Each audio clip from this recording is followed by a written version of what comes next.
안녕하세요. 생명의 흐름입니다. 이번 주는 2021년 겨울 훈련 집회 사무엘기 상하 결정연구 메시지 3번에 왔습니다. 메시지 3번의 제목은 사무엘의 역사에서 볼 수 있는 영적인 원칙과 생명의 공가와 거룩한 경고입니다. 이번 주는 정찬수 형제님과 함께 하겠습니다. 안녕하세요. 안녕하세요. 이번 주 메시지에서는 사무엘의 역사에서 볼 수 있는 7가지 중점을 잘 제시해주고 있습니다. 네. 이번 주 말씀에 대해 교통 부탁드립니다. 말씀하신 것처럼 이 사무엘의 역사에서 볼 수 있는 영적인 원칙과 생명의 공가와 거룩한 경고, 이 제목은 우리가 쉽게 유추해낼 수 없는 제목인데, 말씀을 전하신 분께서는 사무엘기의 책에서 이 3가지의 원칙을 볼 수 있다고 말씀하셨습니다. 이 책의 내용은 단지 어떤 이야기가 아니라 영적인 역사와 생명의 공과, 특별히 거룩한 경고라고 말씀하시면서 7가지 중점을 말씀하셨습니다. 첫 번째와 두 번째 중점에서는 나실인에 관한 것입니다. 사무엘은 레위지파 출신이었지만 하나님께서 제사장 가문으로 정하신 아론 집안 출신이 아닌 고앗의 후손이었으며, 특별히 민수기 16장에서 반역을 이끈 고라의 후손이었습니다. 그럼에도 불구하고 사무엘은 출생에 따른 제사장이 아닌 나실인의 서원에 따른 제사장으로서 주님을 섬겼습니다. 사무엘은 심지어 태어나기도 전에 이러한 사람이 되도록 어머니 한나에 의해 헌신되었고, 한나의 이러한 기도가 하나님의 갈망을 이룰 사무엘을 산출했습니다. 사무엘의 시대에 아론 집안의 제사장 직분은 철저히 타락하였고, 이러한 상황을 예견하셨기 때문에 하나님께서는 민수기 6장에서 나실인의 서원이라는 보완책을 마련해 두셨습니다. 이 보완책대로 사무엘은 하나님께 헌신되고 분별되고 자신을 심지어 빌려드림으로써 제사장이 되었습니다. 세 번째 중점은 거룩한 경고와 관련됩니다. 사무엘은 엘리의 보호 아래서 자랐고, 그의 어려서부터 엘리 앞에서 여호와를 섬기면서 엘리에게서 하나님 섬기는 것을 배웠습니다. 특별히 하나님께서 그분을 섬기는 자를 부르시며 말씀하시는 것에 관한 것을 배웠고요.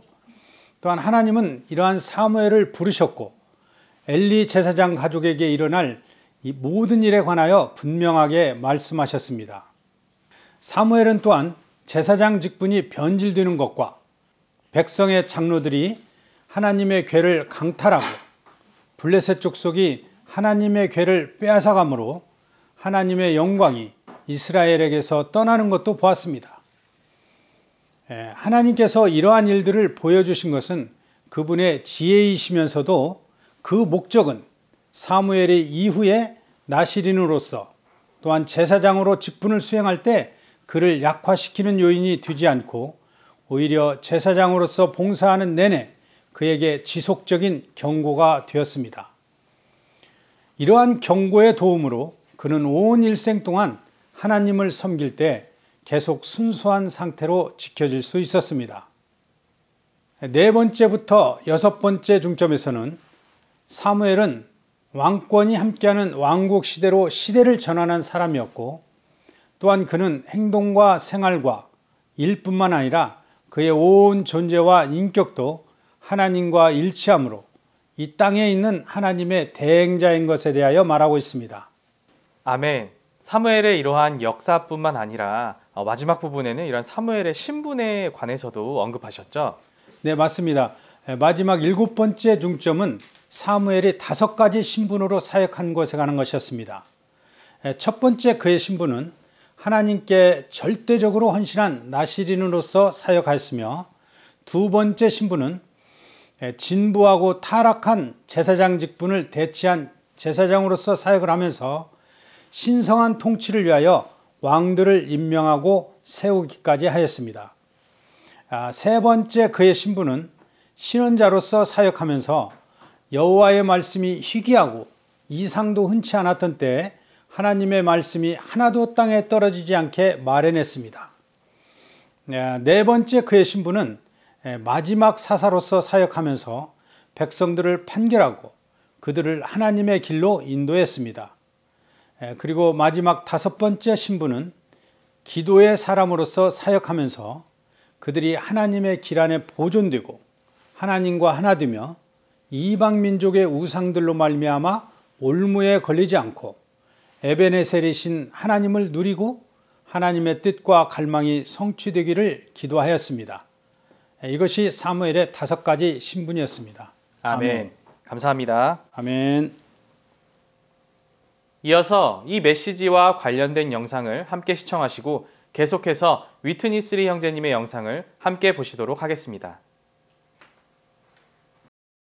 We come now to message 3, spiritual principles, life lessons, and holy warnings seen in the history of Samuel. Yes, we are coming now to the story of this famous person, Samuel. As I was preparing for this message and reacquainting myself with the story of Samuel, and of course, with the help of this wonderful outline in front of you, and I began to have a much deeper, much wider appreciation of the history of this figure, of this person. This word is, or this story is really not just a story for just children or young people or students. It is a history, and that's why the subject of this message is important, that offers many spiritual principles. Please remember these 3 phrases. Number 1, spiritual principles. Number 2, the life lessons. Life lessons. And number 3, the holy warnings. All seen in the history of Samuel. Now we come to Romans 3. Samuel grew up under the custody of Eli. In his youth, Samuel ministered to Jehovah before Eli, being taught by Eli the way to minister to God. B. While Samuel was learning, he observed the deterioration of the degraded Aaronic priesthood. So Samuel was there watching all these terrible things taking place. But that was necessary. By going through these things, he was actually learning. He observed the sad situation. God's purpose, number 3, in telling Eli through Samuel of the coming judgment might have been to make an unforgettable impression on this young priestly boy. This was God's wisdom. God knew the training that he needed to go through in order to raise him up. Number 4, this did not weaken Samuel in his future Nazirite priesthood. Rather, it became a constant warning to him throughout his priestly service that helped him to remain pure in his service to God for his entire life. What was the main thing that happened in these turmoils, in these bad times of rebellion and other things? All those things became a warning. A warning. You know, all the things that happened with Israel in the wilderness became a warning. Became a warning. Not only to Israel, but even to us today. These are what? These are the holy warnings of God that we need to heed. Number 4, Samuel was one who turned the age into the age of the kingdom with the kingship. This was a great thing, not only in the history of Israel, but even in the history of mankind. Of course, he anointed 2 kings, the negative one as a background to just show Israel, you want a king, this is how a king may treat you. Samuel ministered as a man of prayer, who prayed for God's elect so that they would be kept in the way of God, would be one with God, would not be ensnared by the idols of the nations, and would enjoy God as Ebenezer, meaning the stone of help, in order that God's desire in his will regarding them might be fulfilled. Besides all the four things, the Nazirite, the priest, the prophet, and the judge, Samuel was that intercessor that God needs, that man of prayer who would pray for God's elect that they may be kept and preserved to be one with him, so that God's desire with his people would be fulfilled in that age. I end my speaking here. I hope you would pray for this word and go to the Lord with the things that you have heard. Again, I say, may the Lord gain his Samuels and his corporate Samuel today. Amen. Now, we see another point, that is his relationship with the state and waning Aaronic priesthood, to see what kind of relationship he had with Eli. This is God's wisdom. To see this surely is a kind of warning to Samuel. Samuel, now you are here under the custody of Eli, yet you have to know Eli became a filial, right? A filial in what? A filial in the degraded priesthood. And Samuel was there. I do believe, even though he was young, he did have the capacity to understand and apprehend what he saw. And what he saw eventually became a constant warning to him for the future, because God is intending to make him a replacing priest. So he has to learn the lessons. Chapter 2, verse 11 does say he was there ministering to Jehovah under the teaching of Eli. He didn't see anything positive. Rather, whatever he saw was something negative. I don't believe that would affect Samuel in his future priesthood. Rather, that would become a constant warning to him. But he was a priest. He could still remember what he saw, because later on you will see even the result of Eli's house was prophesied to Eli through Samuel. I believe that was God's wisdom to prophesy to Eli about the pitiful result of his house, was a kind of a warning to impress Samuel for his upcoming priesthood. What he observed.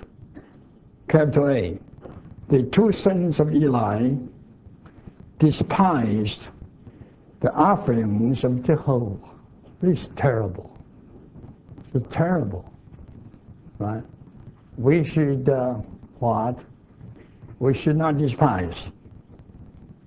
But the two sons, by their force, robbed people of their offerings to Jehovah.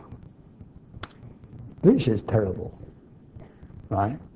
I believe when Samuel saw all these things, he would have a deep impression as a kind of warning to his future.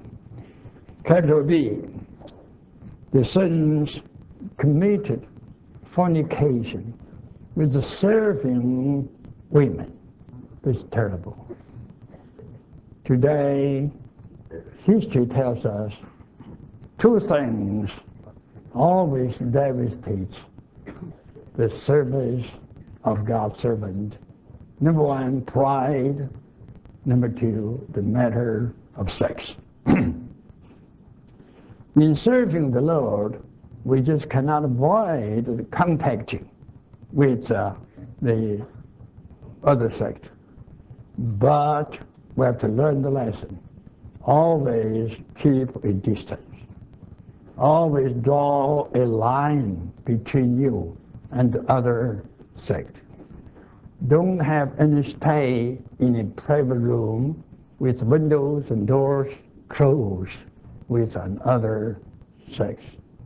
That was dangerous, giving the evil one to tempt you to fall into sin. So the two sons of Levi was called by this. We who serve the Lord should try the best to avoid this. So here the two sons did two category things of evil. Number one, they just despised God's offering and robbed those offerings. Number two, they damaged the serving ones. They damaged serving ones. So we brothers should be very much on the word, unaware that we should learn of Joseph. You know the story of Joseph. He fled from the temptation, right?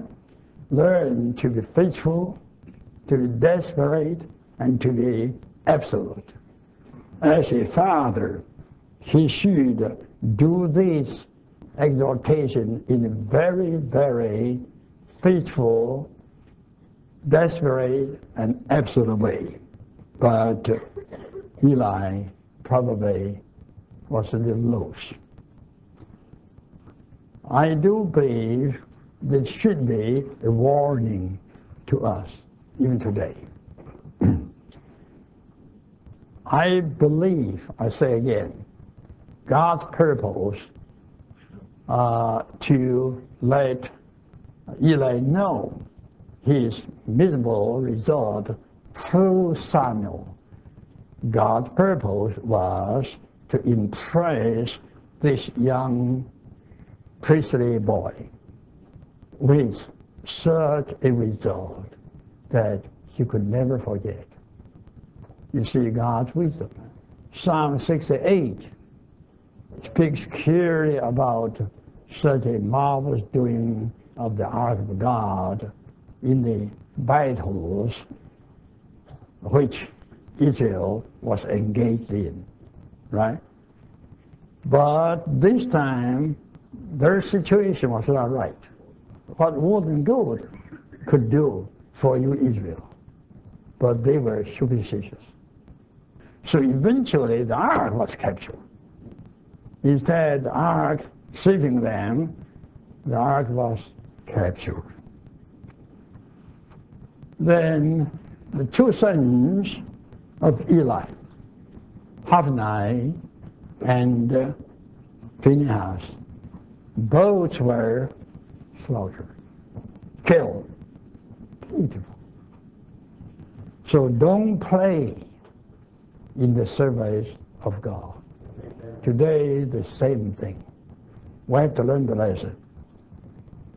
You see, Hophni, Phinehas were killed. There was a reason, because they have discarded God to that extent. God threw out the ark and let the two priests all be killed. You have to know Samuel was there, saw these things, heard these things. He observed all these tragedies.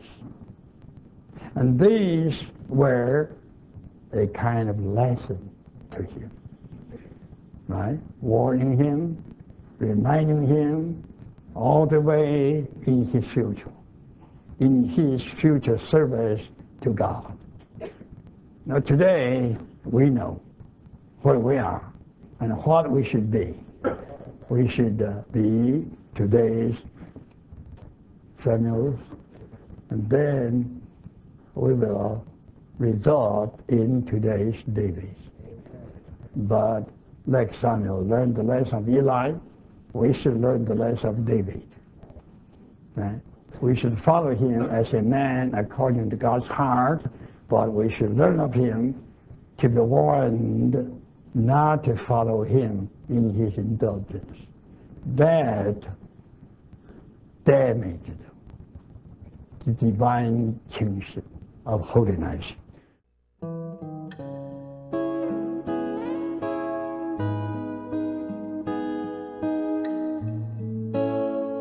성경 66권의 저자는 모두 40여 명이고 저작 기간은 약 1600년입니다. 그 책은 많은 교리를 포함하여 많은 것을 언급하고 있습니다.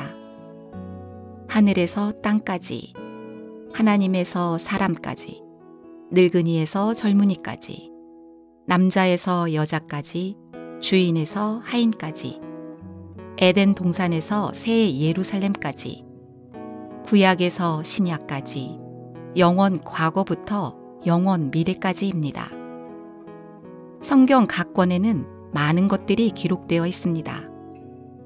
성경을 읽는 사람들은 성경보다 복잡하고 많은 내용을 가지고 있는 책이 없다는 것을 인정합니다. 그러나 우리는 그 가운데서 반드시 중심과 통제하는 요인을 보아야 합니다. 우리는 새 예루살렘 가운데 보좌가 있고 보좌 위에 하나님과 어린 양이 앉아 계시며 또한 보좌에서 생명수의 강이 흘러나오고 강의 이쪽과 저쪽에 생명나무가 자라는 것을 보아야 합니다. 이 그림이 통제하는 노선입니다. 기타 다른 모든 것은 여기에서 자라나오지만 그것을 중심으로 삼습니다. 하나님은 그분의 생명 안에서 사람의 생명이 되셔서 다스리십니다. 이것이 통제하는 중심입니다. 우리가 많은 항목들을 사람들에게 순서대로 잘 말할 수 있으나 그것은 결과일 뿐 참된 요인이 아닙니다. 우리는 먼저 하나님께서 사람 안에 들어오셔서 사람의 생명이 되실 때 사람은 비로소 규율이 있고 합당해질 수 있다는 것을 사람들에게 보여주어야 합니다. 우리는 아내를 사랑하고 남편에게 복종하라고 말할 수 있습니다. 그러나 하나님께서 사람의 생명이 되신다는 점을 분명하게 말하지 않고 아내를 사랑하고 남편에게 복종하라고 권면한다면 그것은 지식나무를 전한 것으로서 생명나무의 열매를 맺을 수 없을 것입니다. 심지어 우리가 사람들에게 어떻게 동역하여 섬기는지를 전할지라도 동역하여 섬기는 것이 하나님께서 사람 안에서 생명이 되신 것의 결과임을 보도록 돕지 않았다면 우리가 전한 동역에 대한 말씀은 여전히 지식나무입니다. 우리는 우주 가운데 오직 두 나무만 있다는 것을 기억해야 합니다. 우리가 이 나무 안에 있지 않으면 저 나무 안에 있게 됩니다. 하나님께서 생명이 되신 것에서 나온 것이 아닌 모든 것은 다 사람의 일이며 지식나무에 속합니다. 오늘날 사람들은 에베소서 안에 있는 행위에 관한 부분을 말할 수 있습니다. 말하는 사람은 쉽게 설명할 수 있고 듣는 사람도 이해하기가 쉽습니다. 그러나 에베소서는 먼저 우리가 그리스도 안에 있음을 말합니다.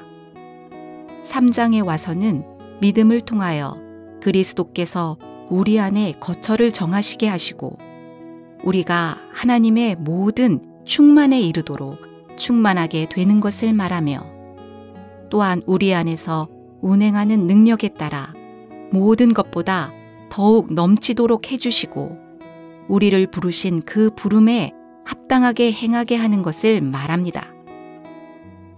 하나님께 합당하게 행하는 것은 하나님과 어울리게 행하는 것을 의미합니다. 하나님께서 여러분 안에 계시는데 여러분이 오늘도 아내를 때린다면 이것은 남편인 여러분이 여러분 안에 계신 하나님과 어울리지 않게 행하는 것입니다.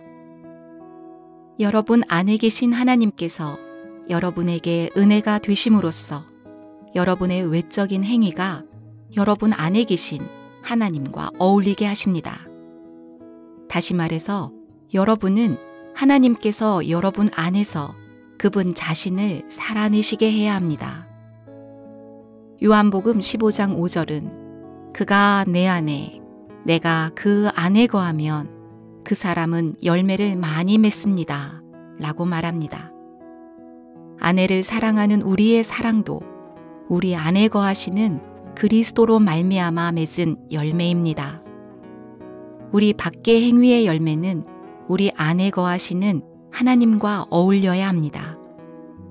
우리가 평소에 이 말씀을 읽을 때 우리는 모두 이 말씀을 하나님은 우리에게 이렇게 좋으신 분인데 우리가 합당하게 행하지 않으면 그분의 부름에 어울리지 않는다 라고 이해합니다. 이것은 완전히 사람의 관념에 따라 성경을 해석한 것입니다. 우리가 하나님의 부름을 받은 이상 하나님께서 우리 안에 계시기 때문에 우리는 아내를 사랑하고 그분과 어울리도록 하나님의 운행하심을 누려야 합니다. 이러한 생활은 하나님께서 우리 안에서 운행하셔서 나온 것입니다. 우리의 행위뿐만 아니라 우리의 동역과 봉사, 우리의 복음 전파 등 외적인 모든 행위와 일은 우리 안에 계신 하나님께서 운행하심으로써 나온 것이어야 합니다. 또한 그분이 우리의 생명이 되시어 우리 안에 계시면서 맺은 열매여야 합니다. 우리가 어떤 말씀을 전하든지 하나님께서 생명이 되신다는 것을 유일한 제목과 유일한 중심으로 삼아야 합니다. 이 중심을 떠나면 우리는 말씀을 전할 수 없습니다. 이 중심에서 벗어나면 우리가 전한 말씀은 지식나무가 됩니다.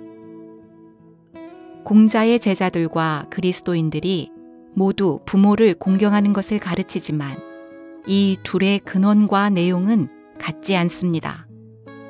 유교도의 부모에 대한 효도는 선과 악의 지식나무에서 선한 면에 속합니다. 그리스도인들의 부모에 대한 합당한 효도는 그리스도입니다. 우리가 여기에서 사람들에게 계속해서 어떻게 하라고 가르치면서 사람을 근원으로 삼는다면 그것은 지식나무입니다. 먼저 우리는 하나님께서 사람 안에서 생명이 되어 사시고 다시 사람 안에서부터 선을 살아내시는 것이 생명나무라는 것을 보아야 합니다. 본 내용은 2021년 겨울 훈련 집회 미니스트리 다이제스트 사무엘기 상하에서 발췌한 것입니다.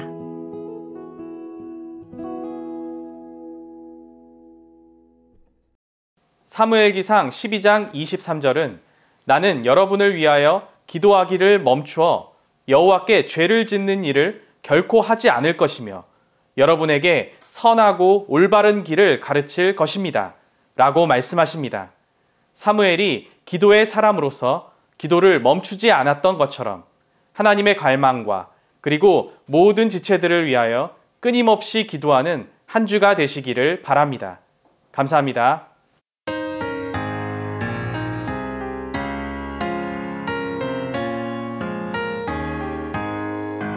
어떤